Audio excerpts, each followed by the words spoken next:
ሰላም ጤና ይስጥልኝ ክብራትና ክብራን ውድ የዩቲዩብ ቤተሰቦች እንደምን አላችሁ? ዛሬ እንግዲህ በሌላ ቪዲዮ ተገናኝተናል። ዛሬ በዚህ ቪዲዮ ላይ እንግዲህ የምንመለከተው ስለ ማር ነው።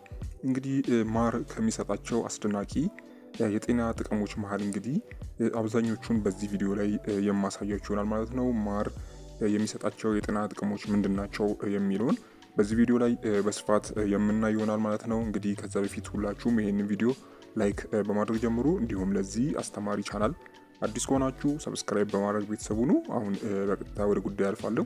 እስከ ቪዲዮ ፍጻሜ አብራችሁን ቆዩ።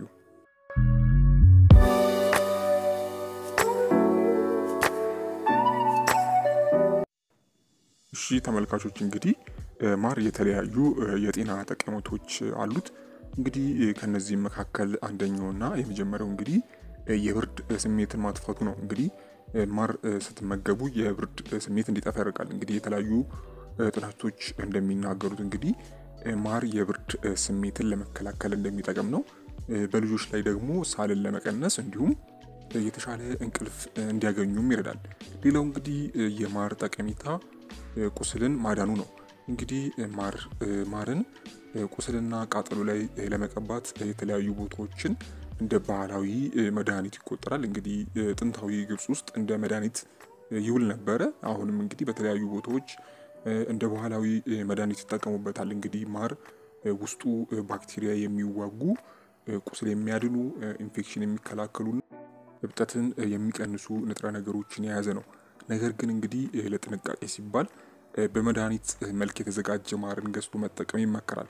እንግዲህ ቁስሉ ከባድ ከሆነ ግን ዶክተርን ማማከር ይመከራል ማለት ነው። እንዲሁ ዝም ብሎ ማርን መጠቀም የሚቻል አይደለም ማለት ነው። ዶክተርን ማማከር ይኖርባችኋል ማለት ነው። ሌላው እንግዲህ ማር የንብ መነደፍ ሲያጋጥም ህመሙን ለመቀነስ እና እብጠቱን ለመቀነስ የሚረዳ ይሆናል ማለት ነው። ሌላው ማር የልብ ጤንነትን ይጠብቃል። እንግዲህ አንዳንድ ጥናቶች እንደሚያሳዩት ማር የደም ግፊትንና የደም ቅባትን መጠንን ይቀንሳል፣ የልብ ምትንም ይቆጣጠራል። እንግዲህ የጤነኛ ሴሎችንንም ሞት ይከላከላል ማለት ነው። ከዚህም አኳያ እንግዲህ ከልብ ጤንነት አኳያ ማር በጣም እጅግ ዘርፈ ብዙ ጠቀሜታ አለው ማለት ነው። ከዚህም በተጨማሪ እንግዲህ በህፃናት ላይ የሚከሰት ሳልን ይቀንሳል። እንግዲህ ከአንድ ዓመት በላይ ለሆኑ ህጻናት ማር እንደ ተፈጥሯዊና ደህንነቱን የተጠበቀ የሳል ሕክምና ሆኖ ሊያገለግል ይችላል። ሌላው እንግዲህ በቀላሉ በአመጋገብ ስርዓታችን ውስጥ መጨመር ይቻላል። እንግዲህ ማርን በመጠቀም እርጎን ወይም ደግሞ ሌሎች መጠጦችን ለማጣፋጫነት በመጠቀም በብዙ የምግብ አዘገጃጀት ውስጥ እንደ አንድ ንጥረ ነገር በመጨመር ከሻይ ጋር በመጠጣትና እንዲሁም ብቻውን በመዋጥ መጠቀም የሚቻል ይሆናል ማለት ነው። ሌላው እንግዲህ አንድ ዓመት ያልሞላቸው ልጆች ማር መመገብ የለባቸውም። እንግዲህ ማር በውስጡ ህፃናት የሚያሳምን ቦቱሊዝም የተባለ ንጥረ ነገር ሊይዝ ይችላል። እንግዲህ ማር ዘርፈ ብዙ የጤና ጥቅሞች ቢኖሩትም የስኳር አይነት መሆኑ ግን ማስተዋል ይኖርባችኋል። ስለዚህ እሱን መጠቀም የደማችሁን የስኳር መጠን እንዲጨምር ሊያደርግ ይችላል ማለት ነው። ስለዚህም ማርን ስትጠቀሙ በመጠኑ መሆን ይኖርበታል ማለት ነው። ሌላው እንግዲህ ከዚህ በተጨማሪም እንግዲህ ከፍተኛ መጠን ያለው ማር ለረጅም ጊዜ ያለማቋረጥ መመገብ ለክብደት መጨመር አስተዋጽኦ ያደርጋል። እንደ አይነት 2 የስኳር በሽታ ወይም ደግሞ የልብ ህመም ያሉ በሽታዎችንም እንዲጨምር ያደርጋል።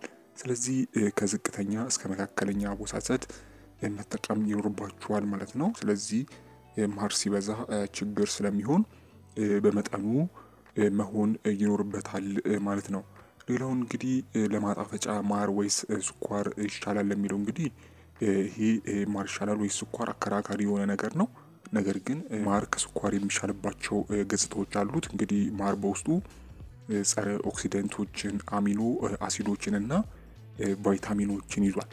እንግዲህ አንድ የሻይ ማንኪያ ማር 21 ካሎሪ ሲኖረው አንድ ሻይ ማንኪያ ስኳር ደግሞ 16 ካሎሪን ይይዛል ማለት ነው። ስለዚህም በዚህ ምክንያት ከስኳር ይልቅ ማርን ብትጠቀሙ የተሻለ ነው ማለት ነው።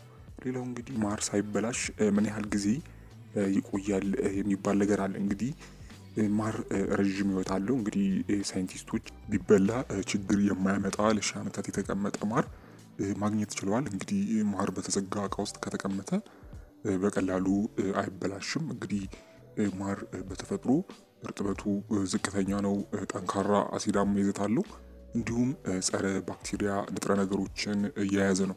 እንግዲህ በተዘጋ እቃ ደረቅ ቦታ ውስጥ በማስቀመጥ ከመበላሸት መከላከል የሚቻል ይሆናል ማለት ነው። እንግዲህ ማር ከአበባ ኔክታር ስትመጥን ነው የሚጀመረው። እንግዲህ ኔክታሩን ሃኒኮም ወደሚባለው ክፍል ወስዳ ታጠራቅመዋለች ንቧ ማለት ነው። እንዲሁም እንግዲህ እዛው በተቀመጠበት ዙሪያ ሌሎች ንቦች ሲበሩ የሚፈጥሩት የመርገብገብ ንፋስ ኔክታሩን በማድረቅ ወደ ማር ይቀይሯል። ኔክታሩ ወደ ማር እንደተቀየረ የተቀመጠበትን ሴል በሰም ይደፍናል። ንቦቹ 1 ፓውንድ ማር ለማምረት 2 ሚሊዮን አበባ መቅሰም ይኖርባቸዋል ማለት ነው። በአጭሩ እንግዲህ ማር እንደዚህ ነው የሚፈጠረው፣ ወይም ደግሞ ንቦች ማርን በዚህ መልኩ ነው የሚያመርቱት ማለት ነው። እንግዲህ ባጭሩ ተመልካቾቻችን የማር ጠቀሜታ ይህንን ይመስላል። በተለይም እንግዲህ ከጤና ጥቅም አንፃር ዘርፈ ብዙ ጠቀሜታዎችን የሚሰጠው ማርን በአግባቡ ብትጠቀሙ፣ ማለትም ሳይበዛ በመጠኑ ብትጠቀሙ ለተሻለ ጤና በጣም ተመራጭ ነው ማለት ነው። እንግዲህ ውድ ቤተሰቦች ለዛሬ ነበረ።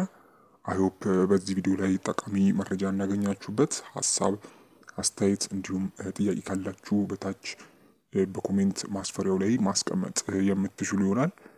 እንግዲህ እስከ ቪዲዮ ፍጻሜ አብራችሁኝ ስለነበራችሁ እጅግ በጣም አመሰግናለሁ። ይህንን ቻናል ሰብስክራይብ ማድረግ እንዳይረሳ። እንግዲህ በቀጣይ በሌሎች ቪዲዮዎች እንገናኛለን። እስከዚያው በያላችሁበት ፈጣሪ ሰላሙን ያብዛላችሁ። ደህና ሁኑ። ቻው